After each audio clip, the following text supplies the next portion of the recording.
Она так обрадовалась, когда я подошла. Ну, это щенок, видать. Да. Будет среднего роста. Вот она лает, говорит, подойди ко мне, говорит. Я хочу сняться на видео, говорит. Ну, иди сюда, раз такая смелая. Больше всех просила. Конечно, больше всех просила. Что ты просила? Тебя заснять? Ну, давай засниму. Ну, худенькая, да, живот торчит. Рахит есть, конечно. Витаминки нужны. Мечется такая прям. Да, говорит, а я, говорит, тоже хочу в Москву. Я тоже хочу в Москву, да. Здравствуйте, друзья! С вами Лара Володина и наши новости. Прилетела Санта из ППЖ. Помните ту худющую девчонку возле будки, которая уж очень просила обратить на нее внимание и бегала туда-сюда зигзагом? Когда мы приняли решение забрать Санту, то с трудом ее нашли совсем в другом вольере и не сразу. Думали, что она пропала. Сейчас Санта прилетела в Москву на платной передержке. Она упорно отказывается выходить на улицу, так намерзлась за последнее время, что не может нарадоваться этому теплу, не может отоспаться, наесться. Она также на моем кураторстве. Здорово, чепуха. Давай. Быстрая какая. Вать какая. Гостиничка, но мы потом оденем ее. Вать какая чебурашка такая. Мурдилка Чебурашка маленькая. Маленькая чебурашка приехала. Давай пока вот так, потом на ошейничек переменяем. Ой, худая какая. Худюси какой. Ничего. Худюси, ребенок, отъешься. Да. Ну все, молодец. Ты молодец. Сейчас будем гулять. Ну давай, пописить надо. Пописить. И домой сразу. Друзья, вы помните собачулю с мусорки? Назвали ее Джиной. С таким еще пятнышком на лбу. Мы тогда не успели ее забрать с улицы на передержку. Она попала в отлов. И вот в отлове в ППЖ Джина плакала настоящими горькими слезами от страха, от отчаяния и безысходности. Не часто можно увидеть слезы у собак.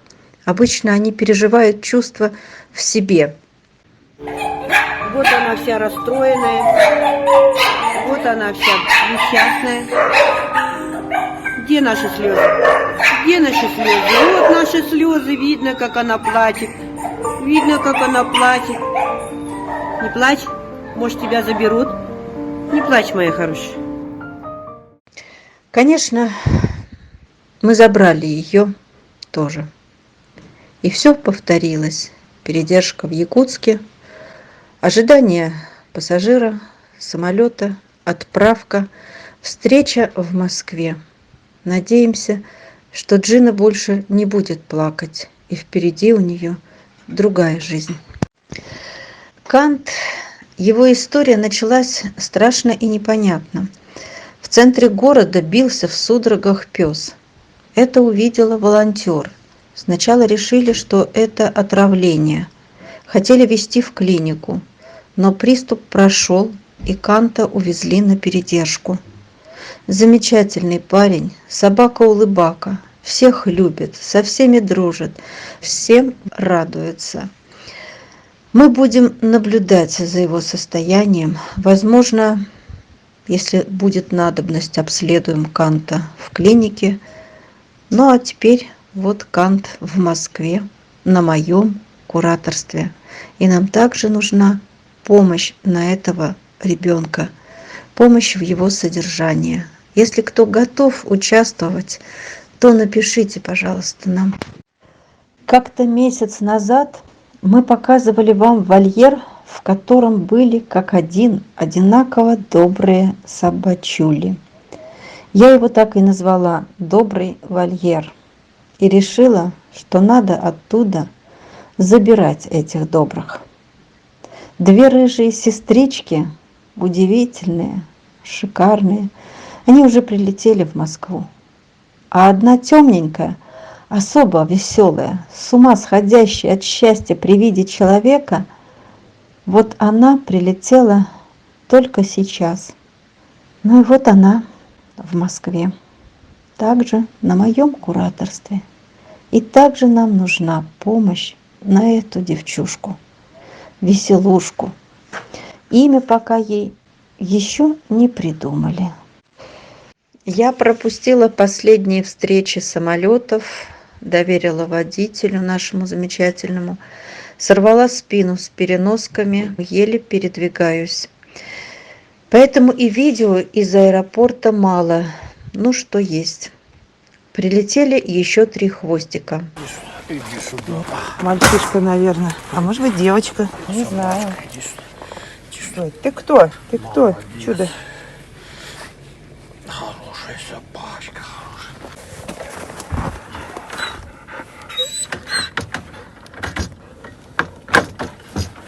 Иди сюда. Все. Это парень у нас, да? Обследуют все. Ага. Обследование ведет. Пойдем, малышня. Чего ты? Давай, вылазь, вылазь. Давай. Прыгай, прыгай. Да, иди сюда. Ко мне, ко мне, ко мне, ко мне. Прыгай, прыгай, давай, давай. Давай, давай, не бойся. Смелые, давай, давай. Ай, молодец. Друзья, вот кадры с передержки. Посмотрите, как гуляет одна из групп хвостиков. Здесь мелкаши. На прогулку хвостики выходят группами, чтобы большие и сильные не обижали мелких и слабых. На передержках занимаются не только уходом и кормлением. Собак обучают, приучают к поводку и другим правилам. Это необходимо для дальнейшей жизни хвостиков, чтобы они были социализированы. Когда мы пиарим их, нужно знать характер и другие особенности животного. Поэтому передержка – это огромный труд без выходных и отдыха. Друзья, я вновь прошу вашей помощи в просмотрах. Как вы сами видите, это работает. И это очень серьезная помощь каналу, а значит нашему делу спасения. Пожалуйста, открывайте плейлист и ставьте его на просмотр. Так о нас узнает больше людей, а значит больше возможностей спасать. Значит большему числу бездомышей мы подарим жизнь. А мы возвращаемся в якутский отлов. Приходят вот такие кадры. Вы невольно спросите, откуда столько много собак? Откуда они берутся? Ответ очевиден. Это результат самовыгулов. Там все собаки на самовыгуле, даже домашние. Они сами размножаются. До них нет никому никакого дела. Вот и результат. Они все оказываются на улице. Никакого контроля, никакого учета, даже за домашними собаками. Их не стерилизуют хозяева. Они просто размножаются. Это порочный круг. И никому нет никакого дела. И надо иметь железные нервы, чтобы это смотреть. Их жизнь не стоит ничего. Сегодня вот она, живая, а завтра ее может и не быть. Посмотрите, сколько пар глаз с надеждой ловят взгляд человека, а вдруг это за ним, а вдруг повезет. В чем они провинились перед нами, что нет у них дома хозяина? И невыносимо трудно выбрать кого-то, а другого закрыть и забыть. А это белая лабрадористая девочка скоро будет выпущена на улицу в минус 50. Конечно же, погибнет. Явно бывшая домашняя, даже в ошейнике. Погибнет. Может, кому-то приглянется эта девчушка. Как же жалко. И ее тоже. Смиренно покорный вид, взгляд, ни на что не надеющиеся. Просто ожидают выпуска на волю, на улицу. Они не знают, как это быть сытым и в тепле, быть нужным, иметь своего человека. Друзья, давайте спасать, кого сможем, на кого хватит средств и сил.